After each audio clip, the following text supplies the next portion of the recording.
right now on Chronicle in High Definition.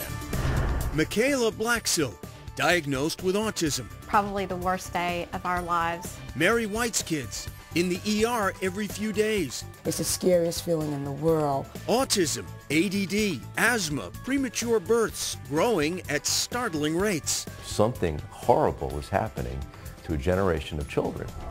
Now, a search for answers reveals a frightening surprise. It's like this waking up to something like a nightmare. The epidemic begins at home. Toxic, right now on Chronicle.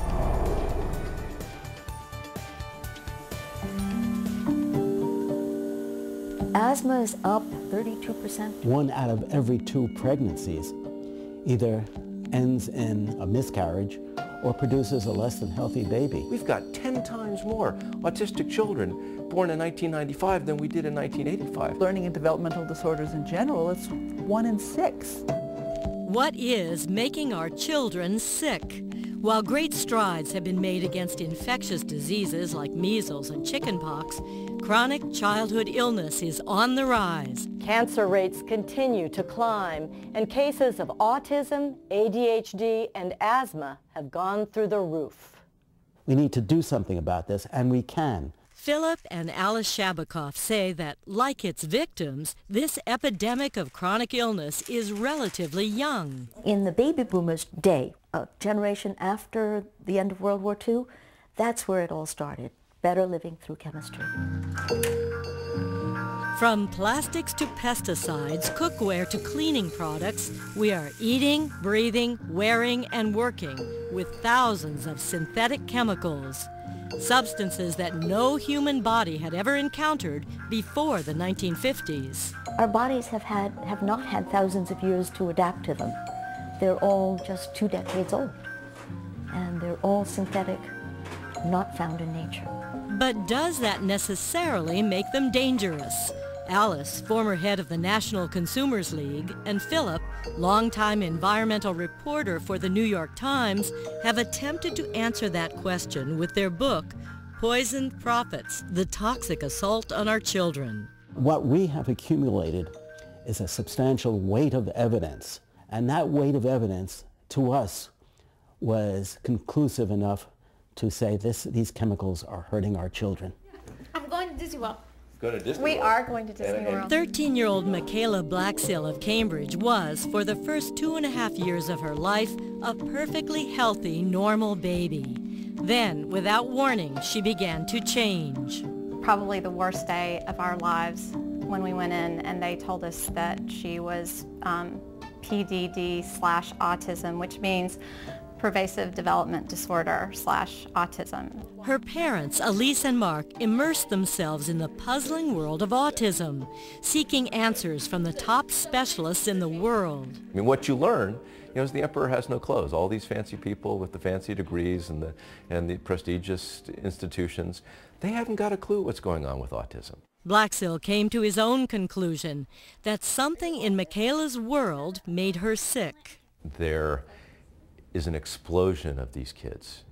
In the last 10, 15, 20 years, the rate of autism in America has gone from 1 in 10,000 to, in many places, 1 in 100. And there's no way you can take that kind of order of magnitude change, 10 times, 100 times increase in the rate of autism, and say, oh geez, this is just because these kids were always there, and all of a sudden we've woken up and started diagnosing them. No, something horrible was happening to a generation of children.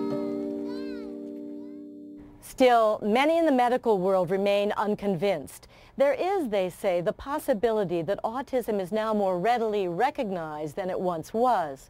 Or perhaps its definition has changed, broadened to include a wider range of developmental problems.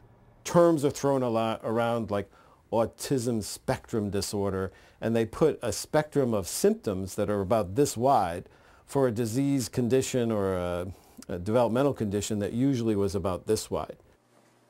Robert Barretts, founder of the National Council Against Health Fraud, sees little evidence that synthetic chemicals are dangerous. Lumping these into big pots and saying, oh, these are all synthetic, doesn't necessarily mean bad. No more than natural means good. I mean, snake venom is natural, but it can kill you. Barrett's medical director at South Shore Healthcare says coincidence is often mistaken for causation. The fact that one thing happened and then another thing happened at the same time or about the same time does not mean that this one caused that one. A distinction Mark Blaxell, no doubt, is aware of. A Harvard MBA, he has become so steeped in the literature of autism that he's turned into something of an expert in his own right, publishing articles in peer-reviewed medical journals and launching an activist website, safeminds.org. And to suggest that we've just been lowering the bar and more kids are getting diagnoses, that's just nuts.